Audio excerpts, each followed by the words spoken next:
கடந்துட்டீங்க. 2வது ட்ரைமஸ்டரில் morning sickness வந்து நன்றாக குறைஞ்சிருக்கும்.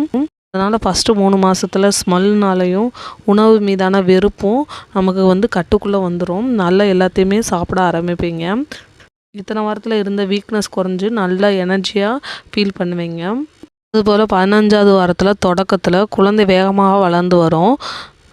இப்படி வளர்ந்து வர்றதுனால குழந்தைக்கு ஏற்ப கர்ப்பப்பையும் விரிவடைந்து உங்கள் உடல் வந்து கடினமாக உழைக்க தொடங்கும்.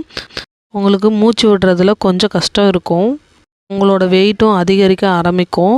உங்களோட ட்ரெஸ் எல்லாம் டைட்டாக ஆரம்பிச்சிருக்கும். அதனால தளர்வான உடையை அணியுங்க. இந்த வாரத்தில் உங்களுக்கு கால் வீக்கம் ஏற்படலாம். ஏன்னா எடிமா எனப்படும் அறிகுறி இயல்பானது இந்த கர்ப்ப காலத்தில்.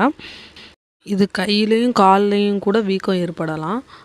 பொதுவாக கால்லையும் கணுக்கால்லையும் இந்த வீக்கம் ஏற்படும். உங்கள் உடல் வந்து திரவத்தை தக்க வைத்து கொள்ளும்போது இந்த எடிமா ஏற்படுது.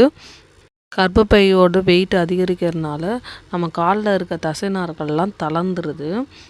அதுபோல் எலும்பு விரிவதற்குரிய ரிலாக்ஸின்ற சொல்லக்கூடிய ஹார்மோன் வந்து காரணமாக நம்ம கால் வீக்கம் ஏற்படும்.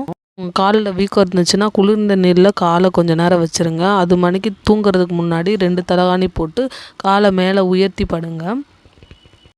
முடிஞ்ச வரைக்கும் நீண்ட நேரம் நிற்பதவோ உட்கார்ந்து இருக்கவோ கூடாது. 15வது வாரத்தில் பல் தேய்க்கும் போது ஈரில் ரத்தம் வரலாம்.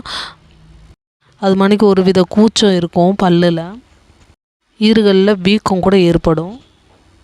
இந்த மணிக்கு ஈறு பிரச்சனை இருந்துச்சுன்னா குறைப்பிரசவமாக இருக்கக்கூட வாய்ப்பு இருக்குது. இதை உப்பு நீரில் கழுவும் போது இந்த எரிச்சல்லாம் கொஞ்சம் குறைஞ்சிரும். இருந்தாலும் டாக்டர் கன்சல்ட் பண்ணுறது ரொம்ப நல்லது. இந்த 15வது வாரத்தில் ஒரு சிலருக்கு மறதி ஏற்படலாம். இது எதனால் ஏற்படுதுன்னா ஹார்மோன் மாற்றத்தினாலும் தூக்கமின்மை காரணத்தாலும் ஒரு சிலருக்கு மன அழுத்தம் அதிகமாக இருக்கிறதுனாலும் இந்த மணிக்கு நினைவாற்றல் வந்து குறைஞ்சிட்டு வரும். ஒரு வித கவனச்சிதறல் இருந்துக்கிட்டே இருக்கும் ஒவ்வொருத்தவங்களுக்கு. ஒரு சிலருக்கு மூக்கடைப்பு ஏற்படும்.